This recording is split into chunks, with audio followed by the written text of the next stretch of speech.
चलिए सीधे चलते हैं नेचुरल गैस के फ्यूचर्स चार्ट पर। देखते हैं कि अगले ट्रेडिंग सेशन के लिए मार्केट क्या सेटअप तैयार कर रहा है। तो इस पूरे विश्लेषण को समझने के लिए हम इन 5 पॉइंट्स पर फोकस करेंगे। पहले मार्केट का स्ट्रक्चर, फिर बायर और सेलर के जोन, उसके बाद 2 मुमकिन हालात और आखिर में प्राइस एक्शन के हिसाब से हमारा झुकाव क्या बनता है। चलिए शुरू करते हैं। सबसे बड़ा सवाल जो अभी सबके दिमाग में है वो ये है कि इतनी तेजी से गिरने के बाद अब आगे क्या? मार्केट यहां से और नीचे जाएगा या फिर एक रिवर्सल की उम्मीद की जा सकती है?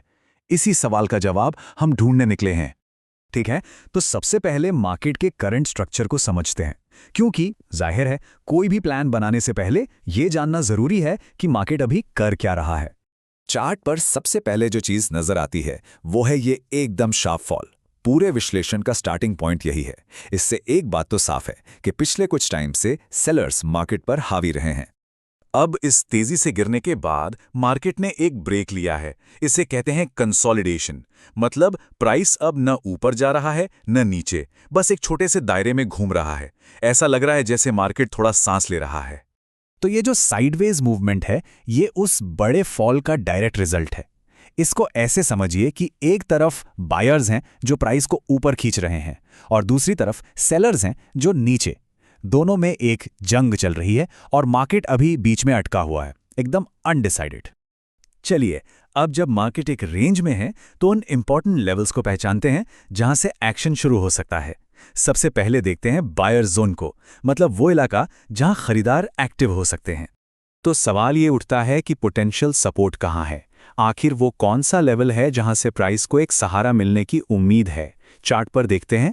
अब जरा गौर कीजिए, ये जो कंसोलिडेशन का निचला हिस्सा है, यही है हमारा बायर जोन। देखिए, प्राइस यहां एक बार नहीं बल्कि कई बार आकर रुका है। इसका मतलब है कि यहां डिमांड है, लोग इस लेवल पर खरीदने में इंटरेस्टेड हैं। और हां, ये कोई एक सिंगल प्राइस पॉइंट नहीं बल्कि एक पूरा जोन है, एक एरिया है। ठीक है, तो ये तो हुई बायर्स की बात। अब इसके ठीक ऑपोजिट सेलर्स कहां एक्टिव है? चलिए अब उस जोन को ढूंढते हैं जहां से सेलिंग प्रेशर आ सकता है। ये देखिए, रेंज के ऊपरी हिस्से में ये है सेलर जोन। ये वो दीवार है जिसे प्राइस तोड़ नहीं पा रहा है। जब भी प्राइस यहां तक पहुंचता है वहां से सेलिंग शुरू हो जाती है। तो यहां सप्लाई काफी है और सेलर्स इस लेवल को डिफेंड करने की पूरी कोशिश करेंगे। तो अब पिक्चर काफी क्लियर है। हमारे पास एक बायर जोन है नीचे और एक सेलर जोन है ऊपर। अब इन दोनों जोन्स के बेसिस पर आगे के लिए 2 मेन सिनेरियो बन सकते हैं। देखते हैं वो क्या है। सीधे शब्दों में यहां से 2 ही रास्ते हैं, या तो बाउंस सिनेरियो जिसमें बायर्स जीतेंगे और प्राइस ऊपर जाएगा, या फिर कंटिन्यूएशन सिनेरियो जिसमें सेलर्स हावी होंगे और गिरावट जारी रहेगी। और इसका ट्रिगर क्या होगा? सिंपल, बायर्स जोन का टूटना या सेलर जोन का टूटना। तो अगर मार्केट को ऊपर जाना है तो क्या देखना होगा? पहला स्टेप, प्राइस बायर्स जोन को होल्ड करे, वहां से सपोर्ट ले। फिर वहां से बायर्स में इतनी ताकत हो कि वो सेलर्स जोन को तोड़ दें, और सिर्फ तोड़े नहीं, उसके ऊपर टिके रहें। अगर ये होता है तभी हम मानेंगे कि अब बायर्स का कंट्रोल है। और अगर गिरावट को कंटिन्यू करना है, उसके लिए क्या होगा? प्राइस सेलर जोन को पार करने में फेल हो जाएगा, सेलिंग प्रेशर बढ़ेगा और आखिर में प्राइस बायर जोन के सपोर्ट को तोड़कर उसके नीचे निकल जाएगा। अगर ऐसा होता है तो ये क्लियर सिग्नल होगा कि जो पहले से ट्रेंड चल रहा है वही आगे भी जारी रहेगा। तो सारे पीसेस को जोड़ने के बाद अब आते हैं फाइनल कंक्लूजन पर। प्राइस एक्शन के हिसाब से हमारा बायस यानी कि झुकाव किस तरफ होना चाहिए? एक चीज हमेशा याद रखनी है, बड़ा पिक्चर अभी भी वीक है। क्यों? क्योंकि ये सब कुछ उसे एक तेज गिरावट के बाद हो रहा है। तो ओवरऑल कॉन्टेक्स्ट अभी भी कमजोरी का है। तो फाइनल ट्रेडिंग बायस क्या बनता है? जब तक प्राइस इस रेंज के अंदर है, बायस न्यूट्रल टू वीक ही रहेगा, मतलब थोड़ा सा झुकाव कमजोरी की तरफ है।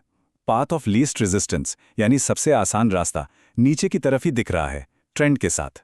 अगर बायर जोन टूट जाता है तो ये सेलिंग के लिए एक स्ट्रॉन्ग कंफर्मेशन होगा, और इस बायस को बदलने के लिए प्राइस को सेलर जोन के ऊपर एक सॉलिड ब्रेक देना ही पड़ेगा।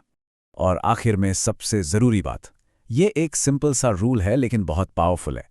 अगर कंफर्मेशन नहीं मिलता तो सबसे अच्छा ट्रेड है नो ट्रेड। साइड लाइन्स पर बैठना और सही मौके का इंतजार करना हमेशा बेहतर होता है।